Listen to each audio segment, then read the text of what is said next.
Hey there folks, welcome back to another Let's Talk About video where I discuss and sort of review games I've been playing.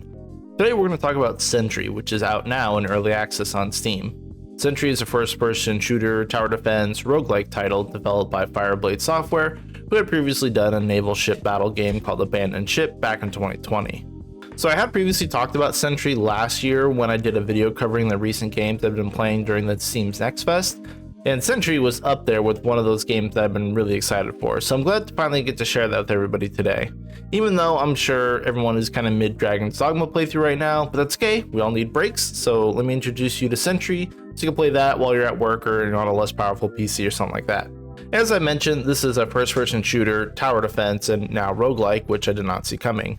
You're tasked with helping your fleeing ship ward off space pirates and escape the sector alive. You take turns following a kind of randomly generated path full of debris, collectible salvage, and enemy patrols, while you try and escape the sector and make your way to the warp gate and move on.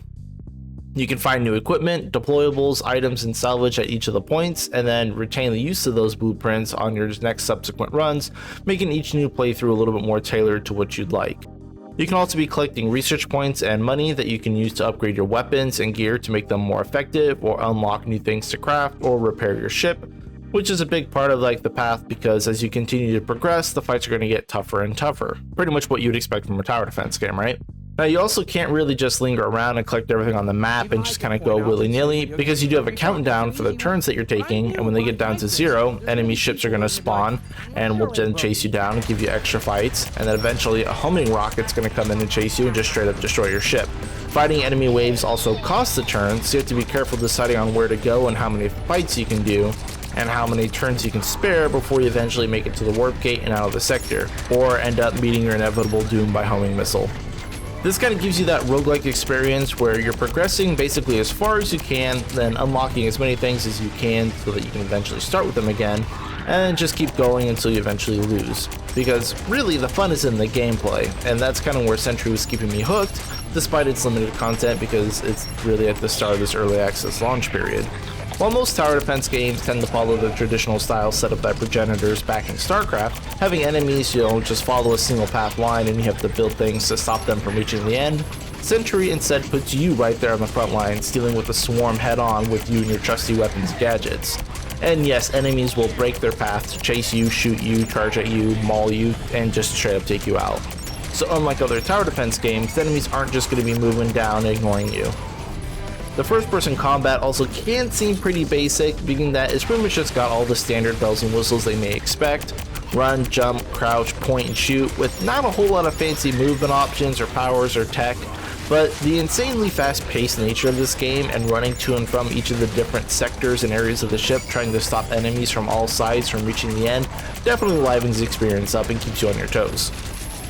And of course, saying the combat is relatively basic isn't that big of a jab, at least in my eyes. I've always said you don't have to do anything crazy or innovative to be great, you just have to do what you're doing well. And I think Sentry really nails it here.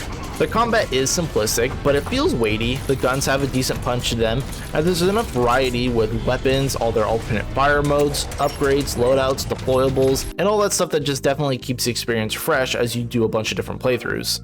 And obviously, you're going to have more than just your weapons to deal with the hordes of enemies. You and your handy 3D printer gun will let you make all sorts of traps and contraptions, from slow plates to vertical lifters, steam vents, saw walls, turrets, Tesla coils, all sorts of things to just aid you in taking down the invading pirates. Which is great, because once enemies start coming from 2 to 3 sectors at a time, you really can't deal with them entirely just running and gunning the whole time. You really do need the help from your equipment.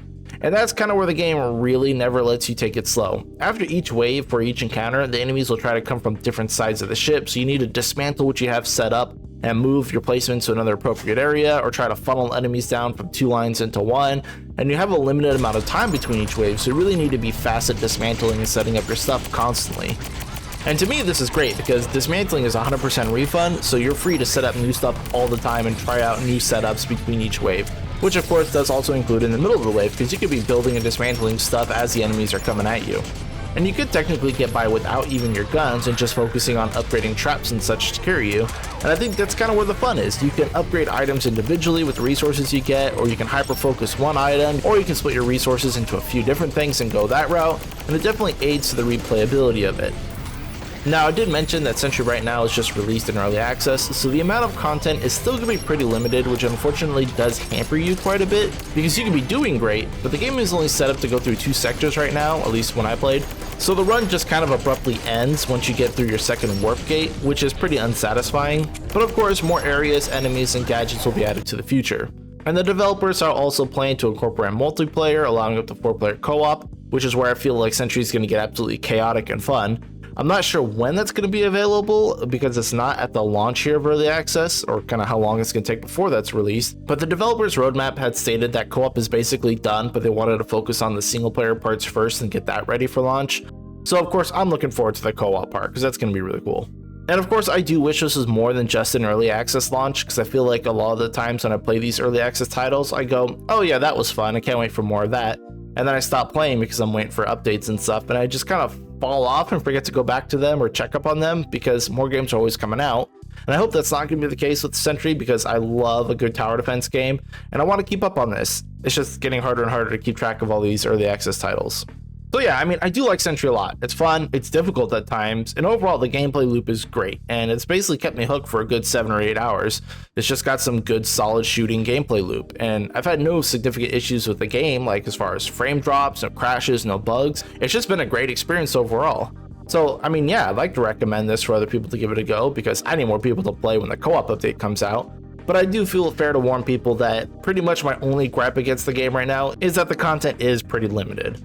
But anyway, that's going to be all for me. Thank you all for watching. Thanks for checking out Sentry. And if you have any questions or concerns, please let me know. Or feel free to join the Discord in the description below. But yeah, peace, thanks, and good luck out there, hunters.